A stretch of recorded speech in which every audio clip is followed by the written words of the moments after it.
What's up, guys? Welcome back to my channel. This is Nico, and yes, I wrote and directed my first documentary.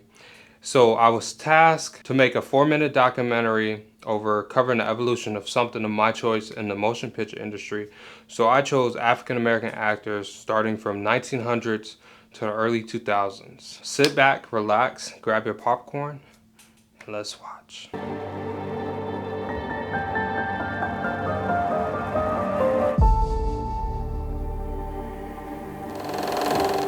Dating back to the early 1900s, black actors did not receive screen credits for being in a picture. Their names and talents were hidden in the shadows of cinema's past. So, let's start from the very beginning. In 1912, Alice Guy Blanchet directed and produced a film called A Fool and His Money.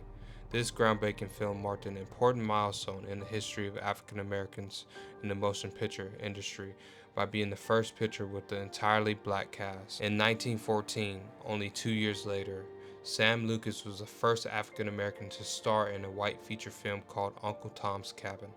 Lucas went down in history as one of the most respected and praised entertainers of his time. Black actors were not given the same opportunities as white actors. Until Stephen Fetchit entered the scene, he changed everything for the African Americans in the industry. Fetchit's career was booming in the 1920s and 30s. He was known for becoming the first black actor to become a millionaire. The roles that Stephen played were not favored by the African American community. In fact, he was shunned and boycotted from Hollywood.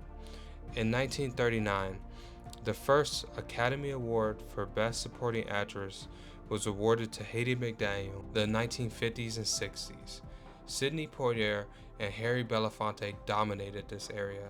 Sidney pushed beyond limits by becoming the first African American to win an Academy Award for Best Actor for his amazing and breathtaking performances in The Defiant Ones and Lilies of the Field. And also, Harry Belafonte made a remarkable impact on the civil rights movement and used acting to advocate for racial equality. The 1970s, black exploitation. Pam Grier is known for her strong and independent portrayals of female characters. Grier rose to fame during the 1970s with her powerful performances in films like Coffee, Foxy Brown, and Sheba Baby. These movies established her as an iconic figure in the black exploitation genre. The 1980s.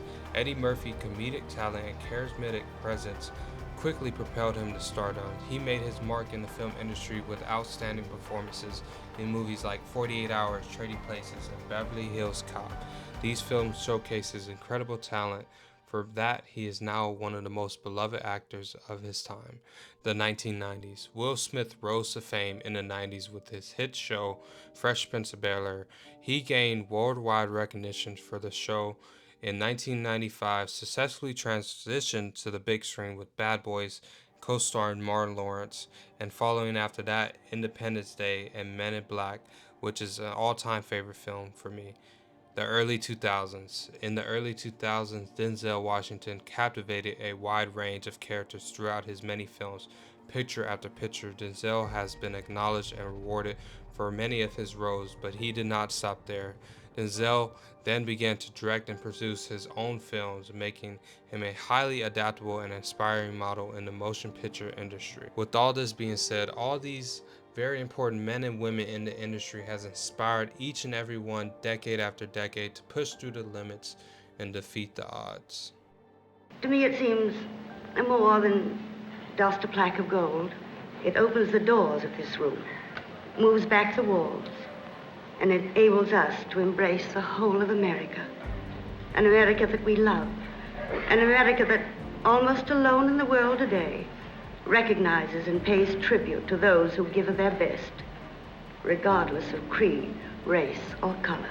So I hope you guys enjoyed watching that documentary. It was a couple things I wanted to talk about afterwards. The challenges. The challenges for me was that was like the first script that I ever wrote, and I felt like it wasn't even really a script. It was just like stating like facts. And another thing I wanted to talk about was the 4-minute restriction. That was kind of tough to fit everything in, but we made it just at 4 minutes. Even though I had a couple struggles going through this whole documentary, that I had to complete in a month. I also learned a lot from it. And the things that I learned was focus on that pre-production stage, the script and the story that you want to tell, like the people that you want to include. That was like what I really focused on during the beginning, and I felt like that was like the key for me to finish this thing on time. And I feel like we did really good with it. Anyway guys, I hope you enjoyed this video.